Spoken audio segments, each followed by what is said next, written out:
설교의 제목은 2억 마병대입니다. 네, 무시무시한 숫자죠. 자, 우리 한번 화면을 보면서 말씀을 나누겠습니다. 여러분, 지난주 말씀 기억나십니까? 오늘은 여섯째 나팔인데요. 지난주에는 다섯 번째 천사가 나팔을 부니까 황충이 연기 가운데 나왔습니다. 그런데 그게 보통 황충이 아니죠. 전갈의 권세와 같은 권세를 받았더라, 이렇게 나옵니다. 이 황충이 메뚜기죠. 메뚜기는 그냥 메뚜기가 아니라 전갈의 꼬리, 사람의 얼굴, 그리고 그 얼굴에는 왕관을 가지고 있습니다. 그리고 이 원래 메뚜기, 황충이들이 벼나 보리, 곡식들을 갉아먹지 않습니까? 얘는 그런 거 안 합니다. 오히려 사람을 해하기 위해서 나온 심판의 도구입니다. 그래서 이 특별하게 묘사가 되어 있는 이제 설명이 있습니다. 5달 동안 사람을 해하는 권세가 있다고 했죠. 왜 5달이라고 말씀드렸는지 기억하십니까? 메뚜기는 이스라엘의 건기 5, 6개월에서만 나타나는 이제 그런 곤충들입니다. 그러니까 이러한 황충의 재앙도 일시적인 기간 동안 하나님께서 허락하신 것이다, 이런 의미가 있는 것이죠. 네, 그래서 사람들을 해하는 권세를 가진 이 황충 재앙이 이제 요한계시록 9장 초반에 나왔던 내용입니다. 그리고 그들의 왕은 바로 히브리어로는 아바돈, 헬라어로는 아볼론이랬죠. 뜻이 뭐라고 기억나십니까? 파괴자. 그래서 이들은 사실 사탄 마귀 아닌가, 이렇게 볼 수 있는데요. 사탄 마귀라도 볼 수도 있고 그렇게 안 볼 수도 있습니다. 왜냐하면은 사탄 마귀는 하나님의 심판을 집행하는 존재가 아니라 받는 존재입니다. 당하는 존재입니다. 지옥으로 떨어지는 존재이지 그 어떤 해를 주도적으로 심판하는 권세는 없는 것입니다. 그래서 이 존재도 무엇인지는 모르겠지만 어쨌든 확실한 것은 하나님의 허락 안에서 믿지 않는 자들에 대한 심판을 대리한다는 것, 집행한다는 것입니다. 네. 자, 이게 바로 첫째 화입니다. 이제 두 번째 화, 여섯째 나팔인데요. 이 13절에 보니까 나팔을 부니까 금제단의 넷불에서 한 음성이 나옵니다. 이 금제단은 출애굽기의 성막의 이미지를 갖고 온 것인 겁니다. 이 금제단은 기도하는 제단입니다. 기도하는 제단. 지성소보다 더 바깥에 성소가 있는데 성소 가운데 제단이 있습니다. 기도를 상징하는 하나님의 성물입니다. 특징은 동서남북 네 방향으로 뿔이 있습니다. 뿔은 성경에서 힘, 권세, 능력을 상징합니다. 그런데 그 뿔이 동서남북으로 되어 있다는 것은 온 열방에 하나님의 힘과 권세가 미치고 있다는 것이죠. 출애굽기에 더 자세히 보면은 이 뿔에다가 어린 양의 피를 바릅니다. 그 말은 그리스도의 권세가 열방 가운데 미친다는 걸 또한 그림으로 보여주고 있습니다. 그래서 하나님 앞에 금제단 넷불에서 음성이 난다는 것은 하나님의 권능의 목소리가 증거된다, 이렇게 볼 수 있습니다. 그런데 그 내용이 뭐냐? 바로 큰 강 유브라데에 결박한 네 천사를 놓아주라는 겁니다. 네 천사, 유브라데. 이게 뭘 말할까요? 유브라데 강은요, 오늘날도 있는 강입니다. 중동 이라크라든지 이 이란, 이 중동 지역에 보면은 유프라테스 강과 티그리스 강이 있습니다. 문명의 발상지이죠. 이 두 강이 중에서 이제 왼쪽에 있는 강이 굵은 파란색 선이 바로 유프라테스 강입니다. 이 강에 네 천사가 결박되어 있다는 것입니다. 이 네 천사는 불신자들을 심판하기 위한 그런 역할을 부여받은 겁니다. 그런데 아직 결박됐다는 것은 그 일을 집행하도록 허락되지 않았다는 것입니다.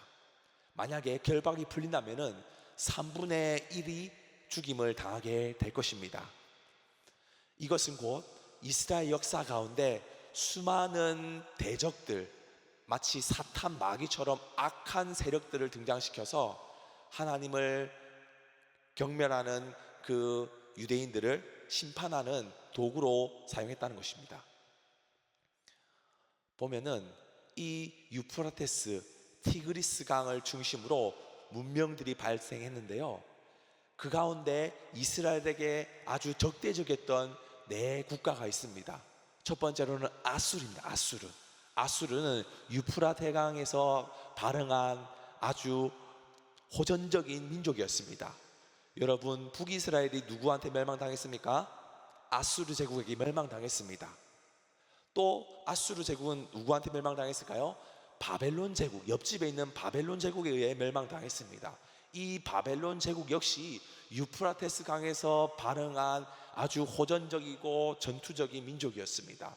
여러분, 남유다 왕국이 어느 나라한테 멸망당했습니까? 바로 바벨론 제국에게 멸망당한 것입니다. 그런데 이 바벨론 제국은 또 누구한테 멸망당했을까요? 그 유프라테스 강, 티그리스 강에 있는 또 페르시아라는 제국이 또 발흥했습니다. 고레스 왕 아시죠? 그 페르시아가 바벨론을 무너뜨리고 또 이스라엘까지 다 독차지하여서 광대한 영토를 다스렸습니다. 그런데 이 페르시아는 또 어떻게 됐을까요? 또 멸망을 당합니다. 바로 알렉산더의 헬라 제국에서 멸망당합니다. 그리고 이 알렉산더 헬라 제국은 또 로마 제국에게 멸망을 당합니다. 그러니까 끊임없이 전쟁의 제국의 어떤 힘의 논리 가운데 역사가 흘러가는 것입니다. 그것은 바로 유대인들에게는 재앙의 연속입니다. 아수르 지나갔더니 바벨론 나오고요. 바벨론 겨우 견뎌냈더니 또 페르시아 나오고 또 헬라 제국 나오고 또 로마 제국, 예수님 시대 로마 제국까지 나오는 것입니다. 그런데 이들도 결국 역사 속에서 더 큰 대적에 의해서 멸망당하니 악인은 또 다른 악인에 의해서 멸망당하는 겁니다. 그러니까 이런 재앙을 주도하는 존재들 역시 결국 어떤 이제 다른 세력에 의해서 자멸되는, 악인은 또 다른 악인에 의해서 멸망당하는 그런 모습이 계속 순환되는 그림인 것이죠. 그리고 이 여섯 번째 천사가 나팔을 불었을 때 이제 네 천사가 풀렸고 그 네 천사 밑에 이 마병대가 나오는데 수가 2만만이다. 2만만. 그러니까 어마어마한 군사력이란 겁니다. 2만만이 뭘까요? 다 지금 해석을 해놨습니다. 2만 곱하기 만이에요. 공이 8개거든요. 공이 8개면은 1십, 100, 1000만 하면은 2억이 됩니다. 2억. 2억은 진짜 숫자가 2억이다 아닙니다. 1세기 성경이 요한계시록 기록된 1세기는요 전 세계 인구가 2억 정도 추정하고요, 로마 제국은 5천만 명으로 추정합니다. 우리나라 인구랑 비슷하죠. 그만큼 어떤 식량이라든지 주거라든지 오늘날하고 다르다는 형편이 달랐습니다. 그러니까 2억은 문자적으로 해석하면 신천지 이단인데요, 이걸 상징으로 해석하는 게 우리 정통교회 방식입니다. 2억은 상징으로 봐야 됩니다. 생각해 보십시오. 하루에 3끼 2억 인분 준비됩니까? 2억 인분? 그거를 하루에 3끼를 먹지 않습니까? 그럼 6억 인분이 하루에 소진됩니다. 식량이. 그걸 한 달 동안 먹는다고 해보십시오. 감당이 안 되는. 그러니까 2억 자체가 문자적으로 2억이 아니라 그만큼 많은 숫자가 군사력으로 나타난다는 것입니다. 그리고 그 가운데 그 말을 점점 자세히 보니까 흉측한 어떤 모습입니다. 이 환상 가운데 그 말들과 그의 탄자들을 보니까 불빛, 자줏빛, 유황빛, 호심경, 말들의 머리는 사자머리 같고 그 입에서는 불과 연기, 유황 나온다. 요즘 인터넷이 너무 좋아가지고 치니까 나오더라고요. 이미지 이렇게 생겼을 것이다 그림이 나옵니다. 그런데 이 그림은요, 이 사람들이 결국에는 믿지 않는 자 3분의 1을 죽이게 된다는 것이죠. 그러니까 악한 존재를 통해서 악인들을 심판하는 그림입니다. 인침받지 아니한 자를 죽인다는 그림입니다. 그리고 꼬리 보십시오. 꼬리를 보니까 꼬리에도 뱀 같고 뱀머리도 있고 이것으로 해야 한다는 것이죠. 여러분, 자꾸 매주 요한계시록 보면서 자꾸 이상한 애들 막 등장하지 않습니까? 뭐 요한이 도대체 뭘 봤길래 막 희한한 애들, 저번 주도 막 이상한 애들도 막 나오고, 아볼론 황충도 너무 이상하고 얘도 이상하고, 그 전에 또 자꾸 이상한 그림만 나오는데요, 1세기 당시에는요 이것이 아주 자연스러운 그림이었습니다. 왜냐하면요, 그리스 로마의 그 신화들이 그들에게는 기본적인 그리스 로마 신화에 보면요, 키메라는 존재가 나옵니다. 키메라는요, 얼굴은 사자 얼굴이고요, 몸통은 염소 몸통이고 꼬리는 뱀꼬리입니다. 얘가 또 이제 그 맹수로서 이 그리스 로마 신화 가운데 활약을 합니다. 그런데 이제 페르세우스라든지 또 헤라클레스라든지 또 영웅들이 등장해서 그런 키메라, 메두사 이런 애들을 막 죽이는 것이죠. 그게 그리스 로마 신화입니다.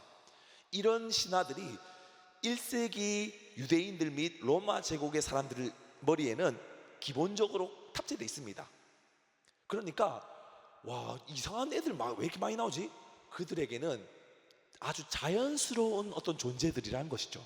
그것을 활용해서 요한이 계시록을 더 잘 풀어주기 위한 설명입니다.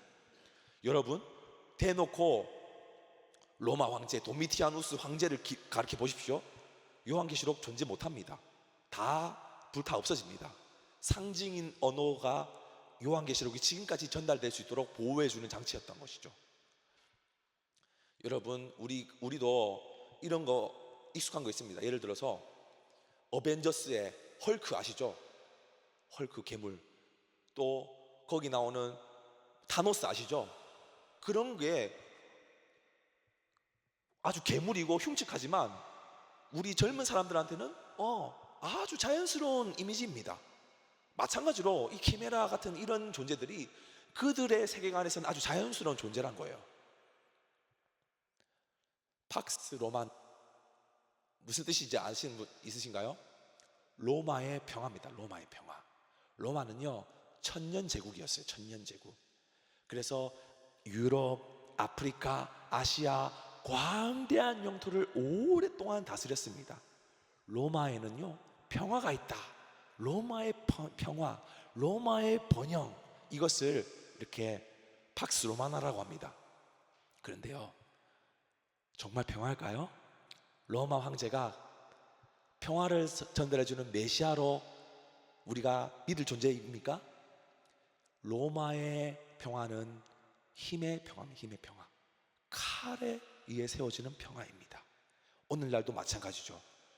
평화로운 이 시대 가운데 그 기저에는 뭐가 깔려 있습니까? 힘, 무력으로 짓누르는, 폭력과 무력과 칼로 나아가는 평화, 그것이 바로 팍스 로마나입니다. 오늘날의 질서 역시 힘의 논리이지 않습니까? 힘의 논리, 노골적으로 힘의 논리가 지금 나타나고 있습니다.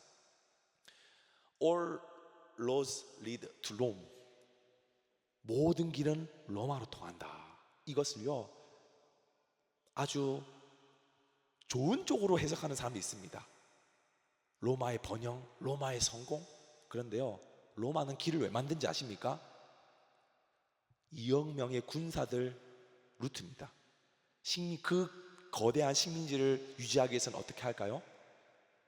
자신의 로마 자체 군대로는 그 넓은 영토에 다 주둔 못 시킵니다. 최소 병력만 주둔시키고요, 로마 중앙에 본대를 둡니다. 그리고 길을 쫙 닦아둡니다. 넓은 길, 말들이 사열 종대로 갈 수 있는 넓은 길을 만들어 둡니다. 반란 일어났어? 출동! 가서 진압해버립니다. 저기야 바로 또 출동! 그러니까 길을 넓게 만듭니다. 그러니까 이게 겉으로 보기에는 무역이다, 겉으로 볼 때는 여행이다, 겉으로 볼 때는 편리하다 하지만 사실 그 안에는 로마의 말을 거역해 당장 칼 빼들고 쫓아가 죽이는 용도로 길이 만들어진 것입니다. 힘의 논리의 상징이라는 것입니다. 그 실체는 결국에는 이 로마 제국이 아까 황충과 같은 아볼론과 같은 그런 존재로서 불신자들을 괴롭히는 형국인데, 결국 그들도 또 다른 악인들에 의해서 멸망당하는, 자멸당하는 그림을 요한은 보여주고 싶었습니다. 그래서 하나님께서는 재앙을 통해서 경고하십니다. 심판하십니다. 그런데 그 심판의 목적은 분명합니다. 바로 회개하라는 겁니다. 회개하라는 것, 주님께 돌아오라는 것입니다. 그래서 전부를 죽이는 게 아니라 3분의 1만을 죽이는 것입니다. 그런데 사람들은요, 회개 안 합니다. 회개하지 않고요, 남은 자들은 회개하지 않고 귀신을 보고 듣고 또 금, 은, 동, 목석, 우상 앞에 절합니다. 그리고 또 살인, 또 복술, 음행, 도둑질, 회개 안 합니다. 여러분, 금, 은, 동 이런 것들은요, 여전히 물질 만능주의 속에 살아가는 로마 사람들을 상징합니다. 유대인들을 상징합니다. 그 당시 사람들을 상징합니다. 물질 만능주의, 금, 은, 동, 우상을 만들어서 그것을 하나님의 위치에 올려두는 것이었습니다. 또 살인이 있습니다. 살인은요, 콜로세움에 의해서 노예들끼리 싸움 붙입니다. 한쪽이 이깁니다. 목숨이 진 쪽은 목숨 간당간당 합니다. 근데 이긴 쪽은 어떻게 할까요? 딱 관중석 바라보고 딱 칼로 사인을 주면은 사람들 어떻게 합니까? 살리면 위로 올리고, 아니다 싶으면 죽여. 그러면은 그 이긴 애는 숨통을 끊는 것입니다. 이것이 로마 시대 때 유행했던 어떤 볼거리였습니다. 오늘날도 여러분, 휴대폰 안에 콜로세움이 있습니다. 재미있는 영상들, 자극적인 콘텐츠들, 넷플릭스 드라마, 인스타그램, 또 유튜브 쇼츠, 또 많은 어떤 자극적인 미디어들 똑같습니다. 그 당시에 TV 없잖아요. 휴대폰 없잖아요. 뭘로 볼거리를 채웠을까요? 뭘로 그들의 욕망을 해줬을까요? 사람 죽는 것만큼 재밌는 게 없다, 이렇게 여기던 시대입니다. 오늘날도 이 휴대폰이라는 이 시대의 콜로세움이 우리의 눈과 귀를 미혹하고 있다는 것입니다. 그 다음 복술은요, 소설입니다. 소설어. 그러니까 제 취업 잘 될까요? 비나이다 딸랑딸랑딸랑. 그러니까 나의 어떤 그 심령의 불안함을, 어떤 염려를 주술사한테 찾아가서 상담받는 것입니다. 그러면요, 이 여자가 뭐 하나 타주죠. 음료수, 맛있는 거. 이게 뭘까요? 이게 바로 아편입니다. 아편. 로마 시대 때 보통 유행했던 어떤 물건 중에 하나가 마약인데요. 그러면 이 주술사가 아편을 주면은 그걸 마시면은 완전히 그냥 뿅 가게 됩니다. 로마 시대 때는 그렇게 마약에 중독된 상태를 신과 접촉한 상태로 여겼습니다. 신과 함께 연합하는 상태로 여겼습니다. 그러니까 이 복술이 불티나게 유행하게 된 것이죠. 그래서 그 주술사한테 가면은 자신의 심령을 위로받고 안심하게 된다는 것입니다. 오늘날에도 복술, 이런 마약을 먹는 건 아니지만 우리는 이 시대의 철학 가운데 우리의 마음의 위로를 받습니다. 여러분, 지난주에 말씀드렸죠? 초등학교 때부터 뭐 준비합니까? 의대 준비만 들어갔습니다. 근데 그것도 너무 늦다. 영어 유치원 들어갔습니다. 7살부터 이제 입시 준비해야 된다. 너무 늦다. 4살부터 하자. 유아 영어 유치원. 그러니까 4세 고시, 7세 고시 나타나가지고 미리미리 준비해야 돼. 17년 코스 준비해야 한다. 공부하려면은, 의대 가려면은. 이게 뭡니까? 이 시대 철학, 시대 철학. 이 안에 들어가야 안심이야. 아, 우리 애들 좀 늦었지만 그래도 다행이야. 이 시대의 유행, 이 시대의 철학들, 이 시대의 가치관들, 그 안에 들어가야 나도 편안하고 안심이고 뒤처지지 않았다 여기는 그 모든 것들이 바로 이 주술사 앞에 나아가 나의 마음을 위로받는 그런 모습과 동일하다는 것입니다. 또 그 다음 음행. 여러분, 로마 시대 때는요 얼마나 하나님으로 여기는 존재들이 많았지만 아프로디테, 헤라, 제우스, 포세이돈, 하데스, 여러 신들이 많았습니다. 신전마다 다 있습니다. 지역마다 다 시그니처 신이 있다고 말씀드렸죠. 예배 드립니다. 그 예배 뭘까요? 그 신전의 여인들과 함께 음행하는 것이었습니다. 그것이 그들의 예배라고 여겨졌습니다. 그래서 음행이 성행했습니다. 음행. 예배라는 이름으로 음행을 했습니다. 오늘날도 얼마나 많은 음행들이 있는지 모릅니다. 결혼하지 않은 상태에서도 얼마든지 음행을 할 수 있다고 여기는 것이 당연하다고 여긴, TV 프로그램에도 자연스럽게, 영화에서도 자연스럽게 모든 언론 매체가 그거 큰 문제 없잖아 하는 분위기입니다. 동일하죠? 그 다음 도둑질. 도둑질은요 로마는 어떻게 번영을 했을까요? 태어날 때부터 넓은 영토가 있었을까요? 다 도둑질한 거, 도둑질한 거.